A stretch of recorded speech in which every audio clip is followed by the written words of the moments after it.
Hey everybody, welcome to this week's Q&As. Looks like there's only questions on one platform this week, so let's jump right in and see what we got. First up, Grand Nagus Joe wants to know about Koryu alternatives. Is there a cheaper device out there that can convert S-video and composite video signals to either component, SCART, or D-sub, so the OSSC could be used with unmodified consoles that still use those signals? Mostly no. The answer to your question is no, but I'll elaborate a little bit. There are absolutely other converters out there that convert S-video and composite signals. In fact, I have one sitting behind me that I want to lag test that converts it to VGA 480p, but almost all of them were designed for situations like I want to be able to take the output of this and put it on a projector in a boardroom that only accepts VGA type of stuff. So lag and even quality really aren't part of the makeup of those. Much like those SCART to HDMI converters that I always complain about, if you use them for what they were designed for, they're awesome, but they weren't designed for gaming. So I don't think you're going to find anything out there that's cheaper than the Koryu. You could find some Extron devices that convert back and forth, but you're going to have to find them used, and I doubt that they're going to be cheaper. The ones that I've seen have been more expensive, and I don't believe I've ever had one to try, but the other Extron devices I've had always added some sort of lag when you're converting back and forth between formats. So generally speaking, the Koryu is really it. Another excellent alternative, not cheaper though, is the RetroTink 2X multi-format, simply because of its really high quality comb filter. So you could put composite and S-video into that, turn it into pass-through mode, not 480p mode, but the comb filter is still active in pass-through mode. And then you could use an HDMI to component video converter, just a basic cheap one you find on Amazon for $20. And you could technically then even get a slightly better picture than the Koryu because of the comb filter, but that's more expensive. And of course, you could try to get a FrameMeister, which, they do have those inputs, and I'm sure there's going to be other solutions coming up in the future, but back to swing back to your initial question, is there a cheaper device out there for gaming? No, certainly not at the moment, and not one that I'm aware of that's just aiming for conversion with filtering. Goodnight wants to know if there's any value in making an entire retro setup run through D-sub VGA cables. The only value would be workflow and what your switch situation is, and I guess cables depending on where you live and availability. I did exactly that 5 years ago now, back when I was still in the apartment in Stamford, and I had a tower of consoles, and each one of them I had custom made cables that have D-sub and audio breakouts at the end. I mostly just bought SCART cables, took the heads off of them and wired them myself.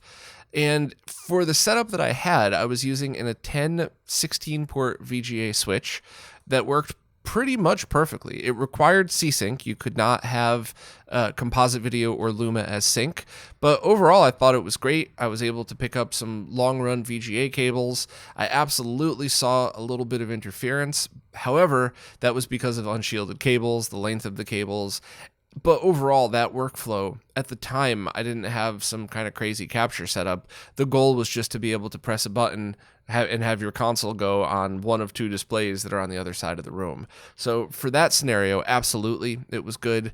Also, if you need to use an Extron crosspoint, you could make your own and then go from to fairly cheap VGA to BNC adapters. So I could totally see people thinking it's easier to buy cheaper SCART cables, take the heads off, and solder them into VGA connector rather than individual BNCs. But once again, that is 100% workflow based. That's only if you really wanted to use an Extron crosspoint and you weren't able to pick up console to BNC cables for each one. So the values workflow, there's no other advantage of it. You can't get higher quality than what's already there or anything else. It's just really about the switches and the interfaces you're going to. Thomas wanted to know, for PlayStation 1, do cheats work using serial port attached GameSharks on games loaded via XStation? I've never tried, but I reached out to the team and they said yes. I believe they launched the GameShark disc via the XStation and then have it connected, and it should seem to work okay after that. But I would try for yourself, but they said it seems to work for them. There might be a scenario you run into where there'd be problems, but they kind of gave it the thumbs up. So if you were looking to purchase one, I would, and just give it a try and see what happens. Patrick Working said they just wanted to let me know that their issue from last week, the whole VCR flat screen TV issue, was resolved by a cheap RCA to HDMI converter. They found one that has a 16:9 or 4:3 switch, but they think it actually renders black bars into the 1080p visual space, which is nice for TVs that mess up 4:3. The picture isn't as nice as the Tink, but no dropouts on crappy VHS tapes. They can't complain for a $13 part. So yeah, that's exactly what I expected. And once again, like I just mentioned a few questions ago, stuff that's designed for TV signals, even the cheap stuff, generally works fairly good. You know, experts will have all of the nitpicks that all experts would in any genre of anything, but for your goal, I thought that was fine. Just, don't use it for gaming. Andrew C. had a question with some backstory behind it. Just in respect of everybody's time, I'll skip to the end. I did read the whole thing, though. But the question is, do I know of any tools to recover corrupted GameCube memory card save files? Honestly, no, and I don't know if anybody has. That might be a question for anybody from the Swiss team that's in any of the Discords that I hang out in, so I would definitely try them. But, I mean, that's pretty tricky because I'm not sure how saves are made. I'm not sure how you would be able to access them through a PC in that manner. So I would have realistic expectations that the answer would be no, but it's still worth pursuing just by asking the correct experts in that. I'm more of like a general than stuff like, general info type. And also the final aside, is there a searchable transcript repository for old supporter Q&As? Because I honestly feel like I may have asked this exact question in the past, and I'm not sure if they did. So I have two answers to that, actually. First, no. And I do wish that I could do something like that, but the reason that I'm able to do these Q&As weekly is because of the workflow setup that I have. So it takes 2 minutes to set up my camera and microphone now that I've kind of got everything flowing easily. And then I do these in real time, where right now I'm looking at OBS with me in half the screen and a Firefox window in the other, which, that's how I do all of the weeklies. And I record to the computer, not to a camera. And that way, every time I'm done, I just label the file 1, 2, 3, 4, 5. And every time I make a mistake, I just delete the file. So there's no sifting through stuff afterwards.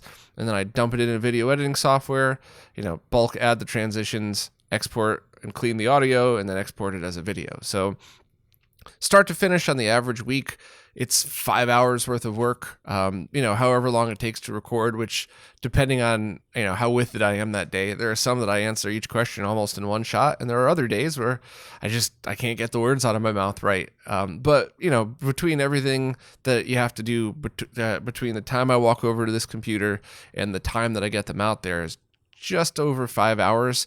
And then you always got to follow up and stuff like that. And if it took more than that, I just wouldn't have the time to do it. And while I love doing these, and I think it's a really important part of the work that I do and listening to the feedback and really just the ideas of the retro gaming community, if it was something where I had to do a transcript, I had to number and label everyone and then have a description of what the question is and then, figure out if I should include people's names or not. I mean, if it really went in depth like that, I just wouldn't be able to do them.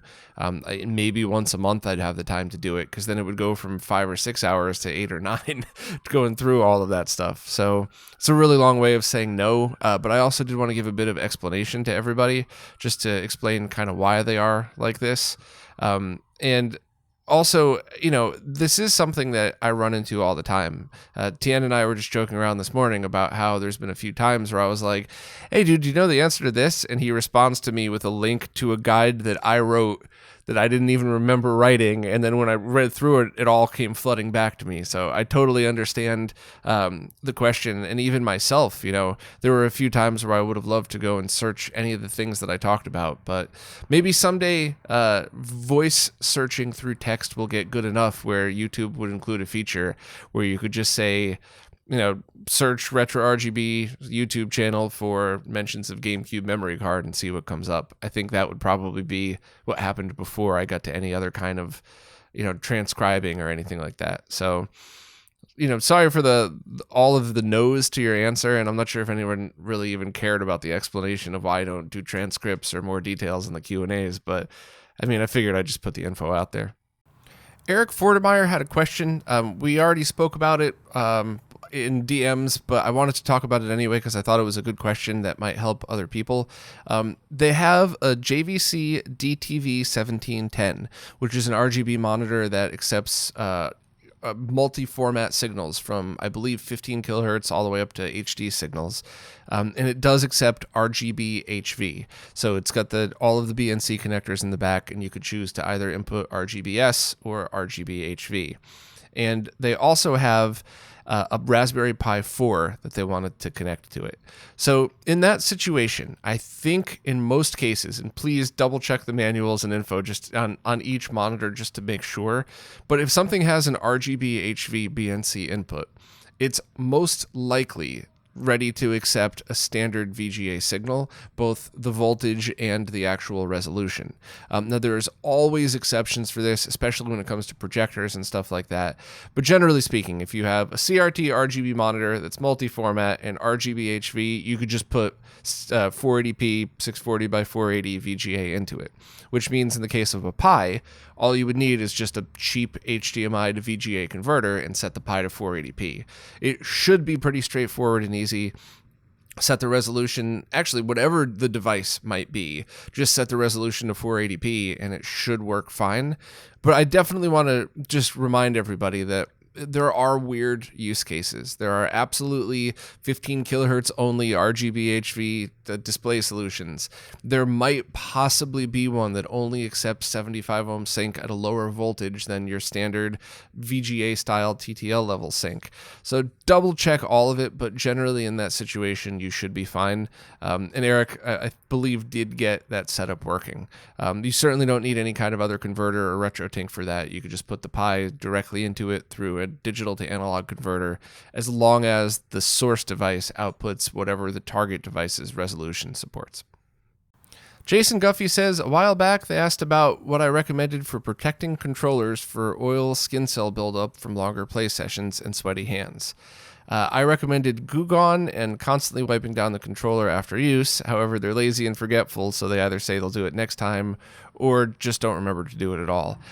Just for the record, after the controller is already gunked up, I would use Goo Gone and then dish detergent to make sure that you get all of the funk from the Goo Gone off of it. And on a daily, gaming session, I would just have a thing of, like wet wipes or computer wipes or whatever disinfectants next to me. And when you're done, just wipe the controller down, and that should be okay for a while. But anyway, continuing Jason's question. Some years back, they got some silicone covers for modern controllers like the Switch Pro and PS4, but I'm wondering if you know of any or something similar for retro stuff. They found some PS3 that could be used for PS2, but they're wondering if anybody's out there who makes them consistent quality for older consoles. No, and my personal thought on that is they drive me crazy. I couldn't even use the ones on my original Wii. That's obviously 100% preference. So if you don't mind it, or I imagine there are situations where people might even prefer it. So I've never gone looking for that because I just don't like that kind of stuff. So I have no clue. That's a good question though. Alternatively, is this not something you recommend? Since for all I know, these things give you skin cancer with prolonged use. No clue, but if Nintendo shipped them with the Wii and they haven't been sued yet, I think they're pretty safe. Random extra question I just thought of. Where do you recommend I start as far as do-it-yourself fume extractors for soldering? I know you've talked about them before, just wanted your advice. Let me show you one I got the other day, actually. I didn't even realize the question. I got one of my drawers down here. This is a clip fan with a...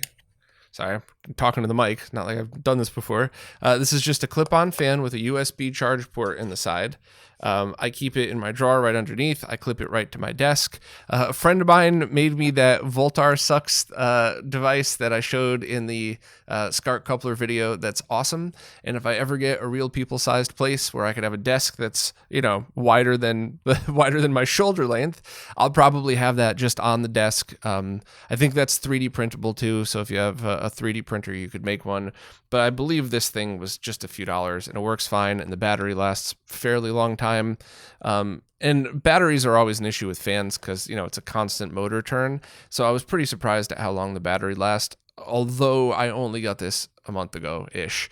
So I wonder if this is one of those things where for the first 3 months, the battery lasts a long time, and then it'll last 20 minutes, and you got to buy another one because you can't replace the battery or something. So we'll see. But I'll leave a link to this if anybody's interested. But I absolutely liked this one, and I loved just the clip-on factor, because wherever I'm soldering, whatever I'm doing, I could just clip it on and put it next to where all the fumes are. 2 questions from Eric Hurley this week. First, what's the best current screen replacement solution for the Sega Game Gear? I believe the McWill one is still the best, and to be honest, I don't know of another one out there, really.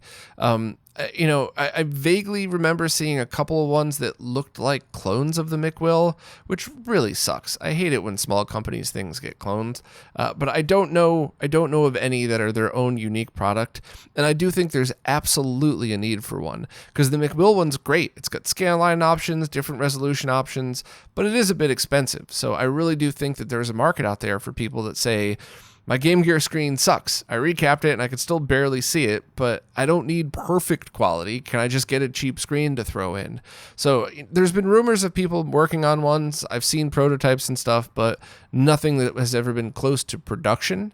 But I hope people go through with that. And I also hope that people realize that some of those screens out there are clones. I don't think a lot of people do, or if they do, they don't care, which is shitty. But in almost every case, I absolutely hate clones. But second question, given how far the Mr. project has come and how capable it is now, would it ever replace your full retro console setup for day-to-day use? Talking specifically about just gaming and not any of the testing that I need to do. Yeah, but that's really a personal preference thing. And I can completely envision a scenario which I would say, okay, well, this is my favorite console, so the only way I would ever want to play it is with the original carts and an unmodded original console on a CRT, and or even a specific game on that console. I might approach it that way. Whereas another totally favorite game of mine, I might just say, hey, let me fire it up on the Mister and play it.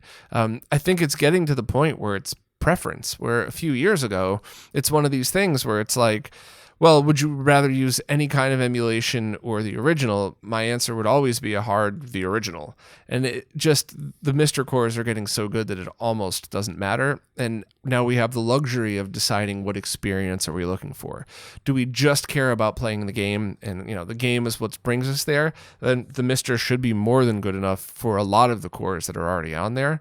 But if nostalgia plays a factor, or if you're younger and there's zero nostalgia, you just want to play it the way they were originally played, there is something to, taking out a Q-tip and some rubbing alcohol and cleaning out the cartridge and putting it in the console and, using all original stuff. Even composite video on a CRT is a great experience for these. So, I'm very happy to say that my answer to that is it doesn't really matter. It's whatever you feel like in the moment.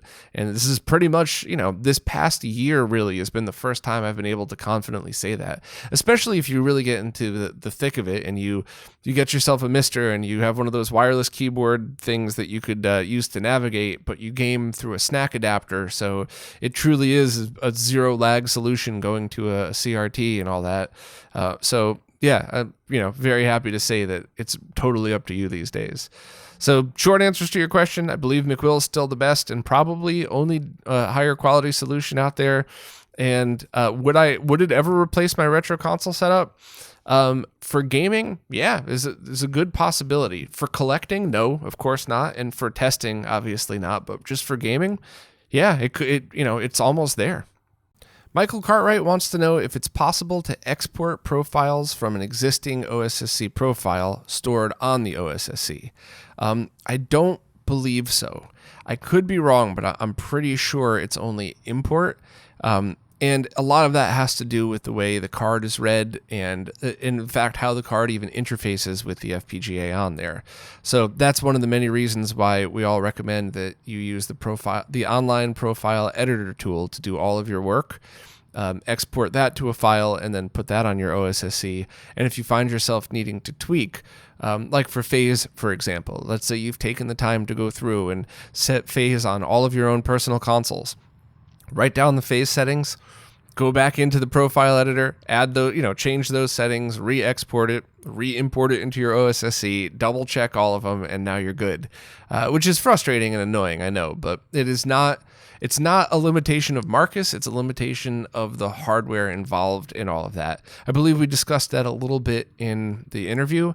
Now, I could be remembering it wrong, but I'm pretty sure I'm right on this one. So, it's certainly one of those things where probably the OSSC Pro might add those features, but I don't think it's going to happen in the current one. Next, their OSSC is version 1.5 without audio. They searched high and low for the audio add-on board, but they don't seem to be available anymore. However, they ordered a cheap HDMI audio inserter from AliExpress. That would probably be the best way to go about doing it.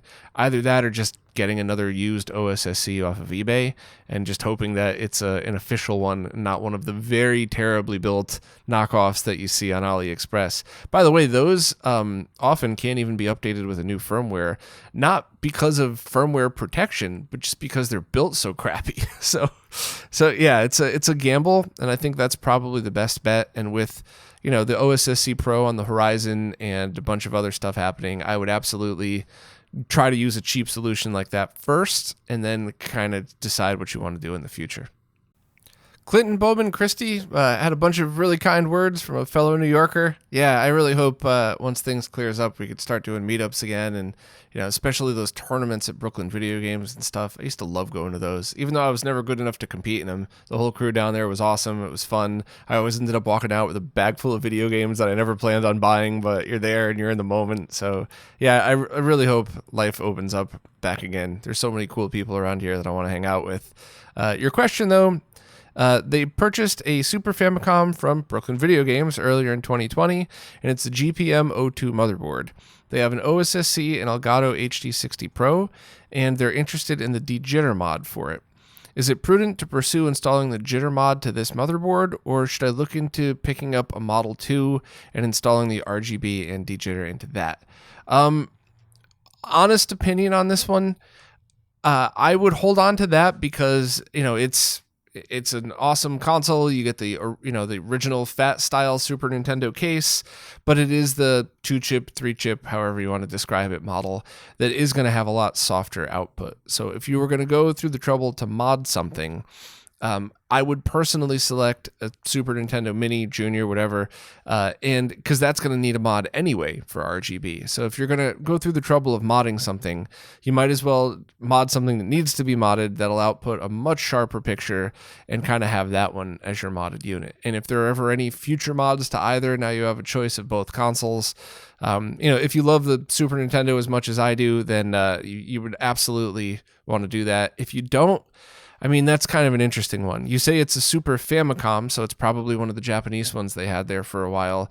So maybe that alone might be cool enough where you end up getting the US Super Nintendo Junior and keep the Super Famicom for those games or something. But if it were me, I would mod a Junior and just kind of keep that one for other uses.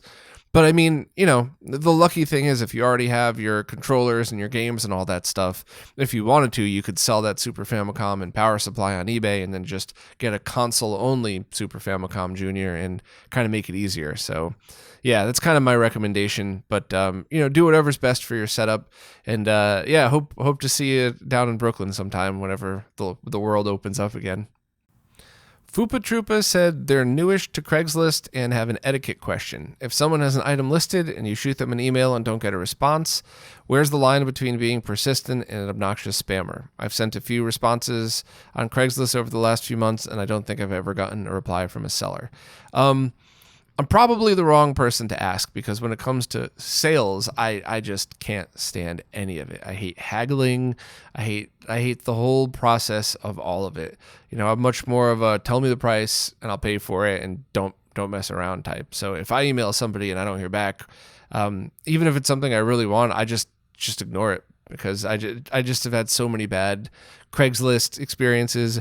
Bargain news for anybody that's an old man that used to live in that area back in the day. That was just, most experiences have been terrible, and there are so many scams out there where I send an email, and if the person's friendly, I respond, and if not, whatever. And just to be clear, I've had tons of really, really good and positive experiences, but you often don't remember them because it's, hey, is this TV still available? Yeah, come on this day. Okay, here's your $20. TV's over there. Thanks so much. Have a nice day. I've had a lot of those, but they're just not memorable because everybody was polite and gracious, whereas the ones where you get screwed over are kind of burned into your brain forever. So I don't know what proper etiquette is. Maybe somebody in the comments could let you know, but my personal opinion is I'm just going to send one email, and that's really it. So, but I'm probably the wrong person to ask. So hopefully polite people in the comments with a better Craigslist experience might be able to give you some kind of better answer. DW623 wants to know if DS flash carts can play translated versions of games. I read through the post, and it seems like you're asking, I don't have a DS ROM cart yet. If I buy one, would I be able to play fan translations? And if that's your question, I can't remember if I've ever tried, but it's got to be yes, because a fan translation is essentially just the original ROM that's been patched with a different language. So all ROM hacks that should work fine that are just basic like that. There are some crazier ones that always have, or not always, but sometimes have issues on original hardware, but just basic stuff like fan translations should always work. I know for a fact there's been a bunch of different fan hacks I've played on my DS. I just don't remember if it was ever specifically language, but there could be something crazy that I'm just not remembering. There could be specific games that have issues. So if anybody knows of any, maybe be kind enough to post in the comments. But in all honesty, I just couldn't imagine there being a problem with that. So I would pick up whatever inexpensive DS ROM cart there is. I believe I linked to a few on the ROM cart page. So check that out. Just RetroRGB.com/ROM carts. And you should have no trouble whatsoever doing that. Well, that's it for this week. If you're new to these Q&As, please ask absolutely any question that you feel like wherever it is that you support, and please ask in the newest Q&A post. The way the services work, it's almost impossible for me to go back and kind of sort through old posts, so whatever the newest Q&A post is, post your question there, and I'll get to it on Friday, or sometimes Thursday nights.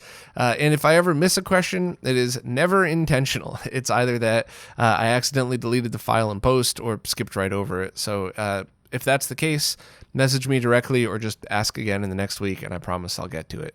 So as always, though, thank you so much to everybody that supports and everybody that participates in these. I really enjoy doing them, and I'll see you all next week.